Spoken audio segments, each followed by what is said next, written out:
चौथा विवाह हुआ। पांचवा विवाह अयोध्या के राजा नागनजित की पुत्री सत्या के साथ हुआ।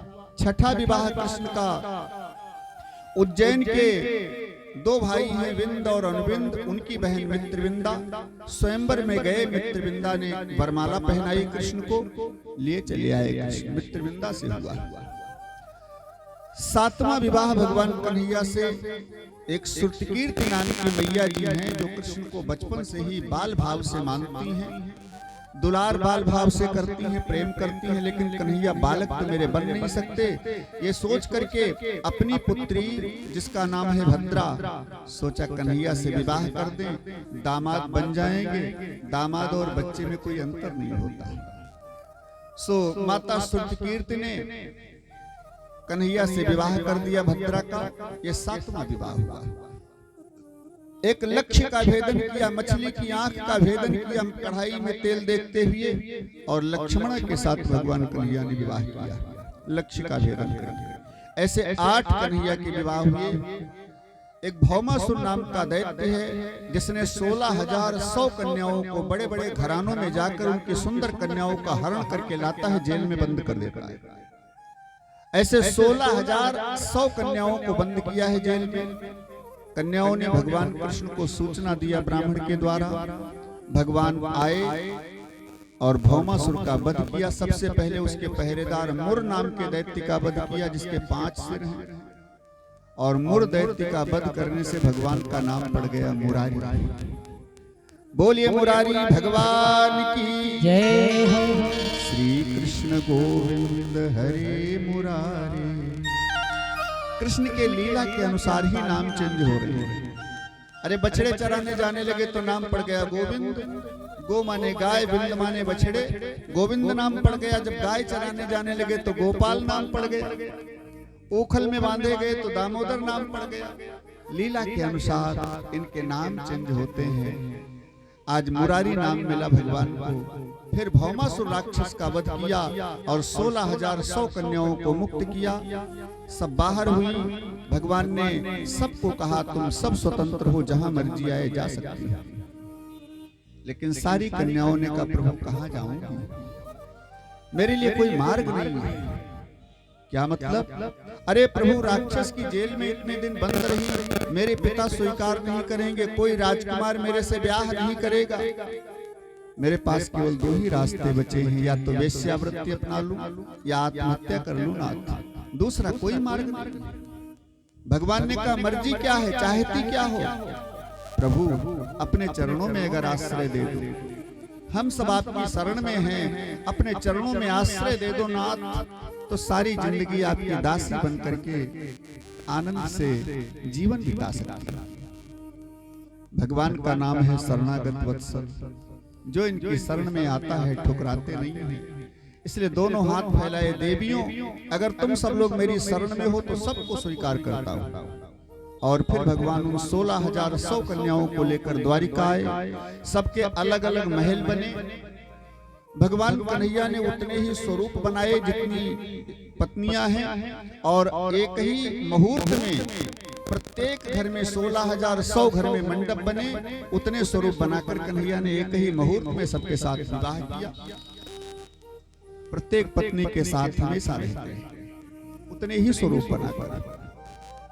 यहाँ परीक्षित जी ने सुखदेव जी से कहा गुरुदेव भगवान कन्हैया ने इतने विवाह किए, 16,108। अरे राजा थे, द्वारिकाधीश थे तो 100, 200, 500 कर लेते, 1000, 2000 कर लेते, 16,108। सुखदेव जी ने कहा परीक्षित भगवान कृष्ण की ये ईमानदारी की पत्नियां हैं, बेईमानी की तो बहुत है। बेईमानी की कितनी है? कहते हैं भगवान का नाम है जगतपति। आजकल वर्तमान समय में 10 अरब के लगभग पूरे विश्व की जनसंख्या है, और ये है जगतपति, पूरे विश्व के पति। तो पूरे विश्व की जनसंख्या 10 अरब के लगभग, तो 10 अरब इनकी पत्नियां हो गई। चाहे वो स्त्री हैं चाहे पुरुष हैं, सबके पति हैं ना जगतपति। तो इतनी पत्नियां हो गई इनके, लेकिन 16,108 पत्नियां तो हमेशा भगवान कृष्ण के साथ रहती हैं, एक कभी भी इनसे अलग नहीं होती। कौन कौन है आए भाव से समझे, जल्दी जल्दी में थोड़ा। 4 वेद में 1,00,000 मंत्र हैं, 3 कांड। ज्ञान कांड में केवल 4,000 मंत्र हैं, उपासना कांड में 16,000 मंत्र हैं, कर्म कांड में 80,000 मंत्र हैं। तो जो उपासना कांड वाले 16,000 मंत्र हैं, उन्होंने सोचा क्योंकि उपासना कांड के मंत्र भगवान के हमेशा पास में ही रहते हैं, समीप में ही रहते हैं। उपासना का मतलब क्या होता है? उप असने समीपे स्थितः सा उपासना। जो भगवान का सानिध्य, भगवान की नजदीकी हमेशा महसूस करता रहे कि हमारे साथ हैं भगवान, तो किस बात की चिंता। चरण में रख दिया जब माथ, तो किस बात की चिंता। तो उपासना कांड के मंत्र ये उपदेश करते हैं कि भगवान हर पल हर क्षण तुम्हारे साथ हैं, क्योंकि ये हमेशा नजदीक रहने वाले हैं, भगवान के पास रहने वाले हैं, इनके चरण की दासी हैं। इसलिए 16,000 वेद के उपासना कांड के मंत्र भगवान कन्हैया की 16,000 पत्नी बनकर आ गए।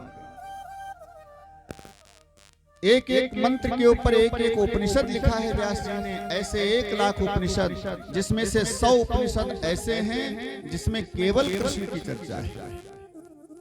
तो जिसमें केवल कृष्ण की चर्चा है, ऐसे 100 उपनिषद भगवान कन्हैया की 100 पत्नी बनकर आ गए। कितने हो गए? 16,100। ये भौमासुर की जेल में कैद थे, नरकासुर की जेल में। और जो 8 पटरानियां हैं जिनका अलग अलग विवाह हुआ कृष्ण का, 8 पटरानियां, ये 8 प्रकार की प्रकृति है। ये प्रकृति अष्टधा प्रकृति कही जाती है। प्रकृति 8 प्रकार की होती है। कौन कौन सी? पृथ्वी, जल, तेज, वायु, आकाश, मन, बुद्धि, अहंकार। ये 8 प्रकार की प्रकृति है। इसीलिए तो कहते हैं जो तीसरे नंबर वाली भगवान की पत्नी है सत्यभामा, ये पृथ्वी की अंशावतार है। ये 8 प्रकार की प्रकृति भगवान कृष्ण की 8 पत्नी बनकर आ गई।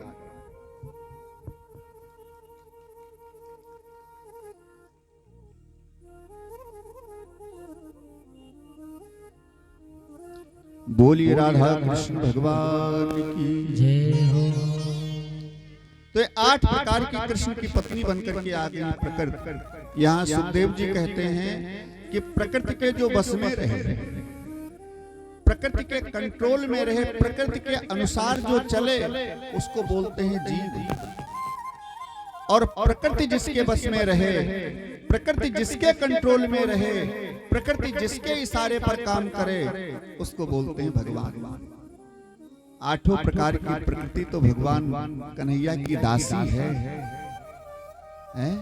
इनके इशारे पर काम करने वाली है। इसलिए 8 प्रकार की प्रकृति भगवान कृष्ण की 8 पटरानियां बनकर के आ गई। ये 16,108 पत्नियां तो भगवान के चरणों की हमेशा दासी रहती हैं। लीला के माध्यम से इस बार स्वरूप धारण करके आ गई, शरीर धारण करके, और विवाह हो गए। वैसे विवाह नहीं हुआ था तो पहले भी इतनी पत्नियां थी। कहते हैं प्रत्येक पत्नी से 10-10 बच्चे हुए, एक एक कन्या हुई। 80 पुत्रों का वर्णन तो भागवत में है जो 8 पटरानियों से हुए। प्रत्येक पत्नी से 10-10 पुत्र, एक एक कन्या, 1,61,080 के करीब पुत्र हुए। फिर उनके पुत्र, फिर उनके पुत्र, ऐसे लड़के, पोते, परपोते, टोटल परिवार भगवान कृष्ण का होता है 56 करोड़ यदुवंशियों का। ये हैं द्वारिकाधीश के ठाठ। 56 करोड़ यदुवंशियों का परिवार। लेकिन भगवान कृष्ण की दिनचर्या में कोई परिवर्तन नहीं हुआ। और भगवान सबको द्वारिका की लीला के माध्यम से संदेश देते हैं कि गृहस्थ का कर्तव्य क्या होता है। सुखदेव जी कहते हैं गोकुल वृंदावन की लीला का केवल चिंतन करना चाहिए, उसे जीवन में उतारने का प्रयास नहीं करना चाहिए, क्योंकि उसको हम आप कर ही नहीं सकते। 6 दिन की अवस्था में पूतना को मार रहे हैं। कौन कर सकता है? 10,000 हाथियों का बल रखने वाली पूतना कालिया नाग का मर्दन कर रहे हैं, नाथ रहे हैं।